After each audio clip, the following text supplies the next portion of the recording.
மீண்டும் ஒரு 3 நாட்கள் அந்த நம்மளுடைய சட்டமன்ற அலுவலகம் திறக்கும் பொழுது, சட்டமன்ற அலுவலகத்தை திறந்த பிறகு மீண்டும் ஒரு 3 நாள் நம்மளுடைய விருதாச்சலம் நகரம், அதே மாதிரி மற்ற இடங்கள் எதெல்லாம் விட்டு போயிருக்கோ அது அத்தனையும் அந்த 3 நாட்கள்ல நான் மக்களை சந்திக்க இருக்கிறேன்.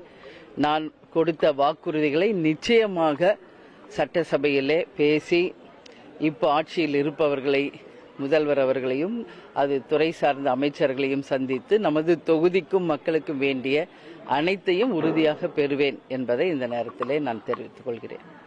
வேற எதுவும் கேட்கணும் கேளுங்க. அதுதான் அதான் சொல்லியிருக்கேன். ஃபர்ஸ்ட் போயிட்டு என்னுடைய இன்னும் கன்னி பேச்சே தொடங்கல. இப்ப வெறும் இன்ட்ரோடக்ஷன் ஸ்பீச் தான் இது வரைக்கும் போயிருக்கு. இன்னும் என்னுடைய கன்னி பேச்சு, தொகுதிக்கான பேச்சு, அது மட்டும் இல்லை, இலாக்காக்கள் தொடர்பாக வருகின்ற பொழுது உறுதியாக விருதாச்சலம் தொகுதிக்காக நான் நிச்சயம் பேசுவேன். இந்த தொகுதியை, இந்த விருதாச்சலத்தை மாவட்டமாக மாற்றுவதுதான் முதலில் என்னுடைய கோரிக்கை. எல்லாம் அது வாக்குறுதியிலையும் சொல்லியிருக்கேன். உறுதியாக நிச்சயம் அதை சட்டசபையிலும் பேசுவேன். முதல்வருடைய கவனத்திற்கும் கொண்டு சென்று மாவட்டமாக மாற்ற நிச்சயம் எல்லா விதத்திலும் நான் முயற்சி எடுப்பேன் என்பதை இந்த நேரத்தில் தெரிவித்துக் கொள்கிறேன். சந்திக்கும் போது மாற்றுத்திறனாளிகள் ரீல்ஸ் போடுறாங்கன்னு சொல்லி செக்ரட்டரியேட்ல ஒரு அதை பத்தி எனக்கு எந்த கருத்தும் கிடையாது. மக்களே இன்னைக்கு ரீல்ஸ் மோகத்திலையும் சோசியல் மீடியா மோகத்திலையும் இருக்காங்க. இது எல்லாத்துக்குமே தவறான ஒரு முன்னுதாரணம் என்பதை வருங்காலம் அவங்களுக்கு நிரூபிக்கும். ஒரு முதலமைச்சர் ஆபீஸ்லயே இது நடக்குதுன்னா இதை விட ஒரு எடுத்துக்காட்டு ஒன்றும் இருக்க முடியாது. சோ அதை பத்தி எனக்கு எந்த கருத்தும் இல்லை. மக்கள் புரிஞ்சுக்கிட்டா போதும். அதுதான் என்னுடைய கருத்து. ஆமா ஆமா, அவங்க கோரிக்கையை வலியுறுத்தி அவங்க வியாபாரங்கள் எப்படி பாதிக்கப்படுது ஆன்லைன் வியாபாரத்தில் என்பதற்காக அவங்க ஒரு நாள் அடையாளமாக இன்னைக்கு இன்னைக்கு கடை அடைப்பு நடத்தி இருக்காங்க. அவங்க கோரிக்கையை அவங்க வலியுறுத்துறாங்க. எது நியாயமோ அது பக்கம் நிச்சயமாக தேமுதிக நிற்கும். அதுல எந்த மாற்று கருத்துமே இல்லை. அதனால அவர்களுடைய போராட்டம் வெற்றி பெற என்னுடைய வாழ்த்துக்களை இந்த நேரத்தில் தெரிவிச்சுக்கிறேன். தமிழக வெற்றி கழகத்தில் சட்டப்பேரவைக்கு தேர்ந்தெடுக்கப்பட்ட பல எம்எல்ஏக்கள் அவங்களுடைய கல்வி தகுதி குறித்து பல சர்ச்சைகள் எழுந்தது. அதை பற்றி அது அவங்க கிட்ட தான் நீங்க கேட்கணும். அவங்களை யார் எம்எல்ஏக்களை தேர்ந்தெடுத்தாங்களோ அவங்க கட்சி கிட்ட கேட்க வேண்டிய கேள்வி என்னிடம் கேட்கிறீர்கள். இது குறித்து அந்த கட்சியினிடமும் இன்னைக்கு ஆட்சி அமைத்திருப்பவர்களிடம் தான் இந்த கேள்வியை நீங்க கேட்க வேண்டும் என்பதை நான் தெரிவித்துக் கொள்கிறேன். ஏன்னா நீங்களே சொல்றீங்க யாருன்னே தெரியலன்னு. இதுதான் இன்னைக்கு மக்கள் கருத்தா இருக்கு. வேட்பாளரே யார் என்று தெரியாத ஒரு சூழ்நிலை தமிழ்நாடு முழுக்க இருக்கிறது என்பது பரவலாக எல்லாரும் சொல்லும் செய்தி. அதனால் அது பத்தி நான் ரொம்ப விமர்சனம் சொல்ல தேவையில்லை. மக்கள் புரிந்து கொண்டால் போதும். ஆட்சியில் இருப்பவர்களிடம் கேட்க வேண்டிய கேள்விகளை எங்க கிட்ட கேட்கிறீங்க, நீங்க அவர்களிடம் கேட்கணும்னு சொல்லி நான் கேட்டுக்கிறேன். நீங்க சட்டமன்றத்தில் ரத்தன் பண்டிட் பற்றி கேட்ட ஒரு பத்திரிக்கை அடுத்த செகண்டே அதை நல்ல ஒரு தீர்வு கொடுத்திருக்காங்க. அதை பத்தி என்னுடைய வாழ்த்துக்களை உடனே முதல்வருக்கு நான் தெரிவிச்சிருக்கிறேன். ஒரு அரசாங்கம் நல்ல விஷயத்தை தமிழ்நாட்டுக்காக தமிழக மக்களுக்கு முன்னெடுக்குதுன்னா அதை வரவேற்கின்ற முதற் கட்சி தேமுதிக தான். அதே நேரத்தில் ஏதாவது தவறுகள் நடந்தால் எதிர்கட்சியாக அதை சுட்டிக்காட்ட வேண்டியதும் நம்மளுடைய தேமுதிகவின் கடமை. இதுதான் கேப்டன் எங்களுக்கு சொல்லி கொடுத்துட்டு போயிருக்காரு. அவர் வழியில தான் நாங்கள் சென்று கொண்டிருக்கிறோம். எனவே நிச்சயம் நிறைய வாழ்த்துக்களையும் பாராட்டுகளையும் தெரிவிச்சிருக்கேன். யாருக்கு? முதல்வருக்கு. அதை நீங்க கேள்வியை கேட்க மாட்டேங்கிறீங்க. ஏன்னா 717 மதுபான கடைகள் உடனடியா மூடி இருக்காங்க. அதே போல ஸ்கூல் பக்கத்துல, கோயில் பக்கத்துல இருக்கிற அந்த டாஸ்மாக்ஸ் க்ளோஸ் பண்ணியிருக்காங்க. அதுக்கு என்னுடைய வாழ்த்து தெரிவித்திருக்கிறேன். அதே மாதிரி சிங்கப்படை பெண்களை பாதுகாக்க உடனடியாக அறிவித்ததற்கும் நான் வரவேற்பு தெரிவிச்சிருக்கேன். மீனவர்களை மீட்டெடுக்க பாதுகாக்க அறிவிப்பு கொடுத்த முதல்வருக்கும் இந்த தமிழக அரசுக்கு என் வாழ்த்துக்களை நான் தெரிவித்திருக்கிறேன்.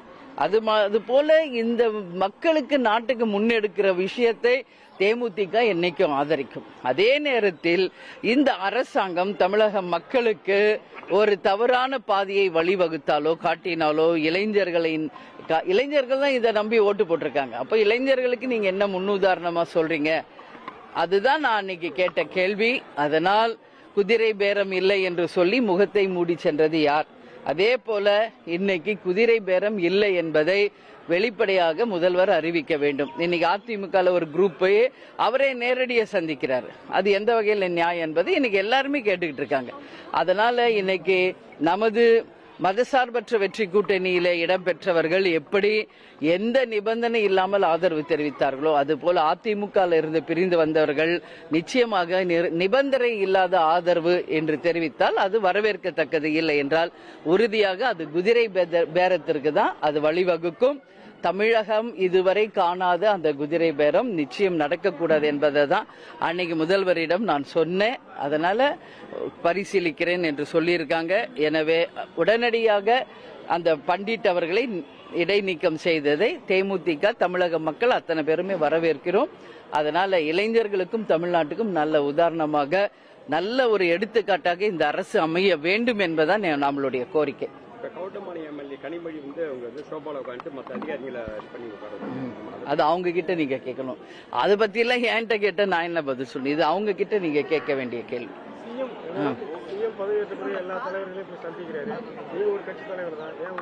அதுவும் அவங்க கிட்ட கேட்க வேண்டிய கேள்வி.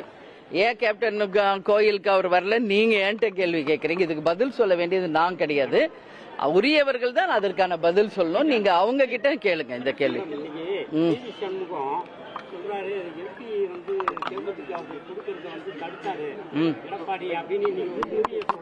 ஆமா, அதான் அன்னைக்கே அண்ணா நான் திருவண்ணாமலையிலேயே பேப்பரை எடுத்து காமிச்சல, அப்புறம் உண்மையான்னு ஏன்ட்டியே திருப்பி கேட்கறீங்க? விருதாச்சலத்தில் இருந்துகிட்டு அவருக்கு எப்படி 5 எம்பியும் ஒரு ராஜ்யசபாவும் கையெழுத்து போட்டு கொடுத்தது உண்மை. அதைத்தான் அன்னைக்கு திருவண்ணாமலையில நான் அந்த பேப்பரையே எடுத்து பத்திரிகையாளரிடம் காமிச்சேன். அதனால அவர் யாரோ சொல்றதுக்கு நான் பதில் சொல்ல முடியாது என்று அவர் சொன்ன பதில் யாருக்குமே உகந்ததாக இல்லை. அதை தான் சி.வி. சண்முகம் அவர்கள் சொல்றாங்க. அவர் சொல்றது 100க்கு 100 உண்மை. பெட்ரோல் டீசல் விலை உயர்க்குது நம்ம கண்டனம் தெரிவிச்சிருக்கிறோம்.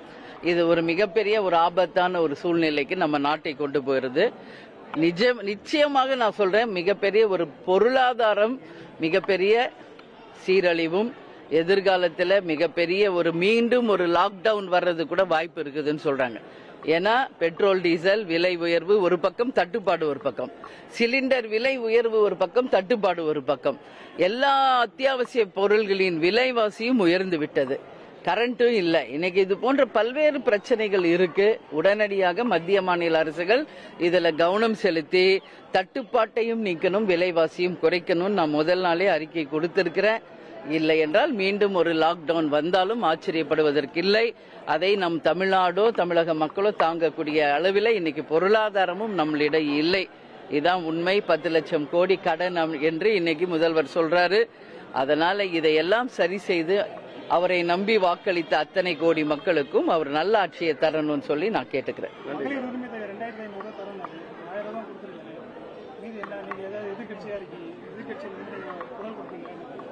அவர் சொல்லியிருக்காரு, நம்ம டைம் கொடுக்கணும்னு சொல்லியிருக்கோம். பார்ப்போம். இப்போ 1000 ரூபாய் கொடுத்திருக்காரு, 2500 கொடுக்க எனக்கு கொஞ்சம் டைம் வேணும்னு கேட்டிருக்காரு. கொடுப்போம் டைம். அதுலயாவது அவர் கொடுக்கிறாரா என்பதை பார்ப்போம். இது வாக்களித்த மக்கள் யோசிக்கணும். அவங்களுக்கு வாக்களித்து ஜெயிக்க வச்ச மக்கள் தான் இதை யோசிக்கணுமே ஒழிய நீங்க எல்லா கேள்வியும் என்கிட்டயே கேட்டீங்கன்னா இதற்கு பதில் என்கிட்ட இல்லை. நீங்க தாவேகாவிடமும் வாக்களித்த மக்களிடம் தான் இதை பத்தி நீங்க கேள்வி கேட்கணும். ஒரு டைம் வேணும்னு கேட்டிருப்பாங்க, கொடுத்திருக்கிறோம். பார்ப்போம் அந்த டைம்குள்ள அவர் சரியா எல்லாவற்றையும் கொடுத்த வாக்குறுதிகளை நிறைவேற்றுகிறாரா என்பதை பொறுத்திருந்து பார்ப்போம். நன்றி, நன்றி, நன்றி.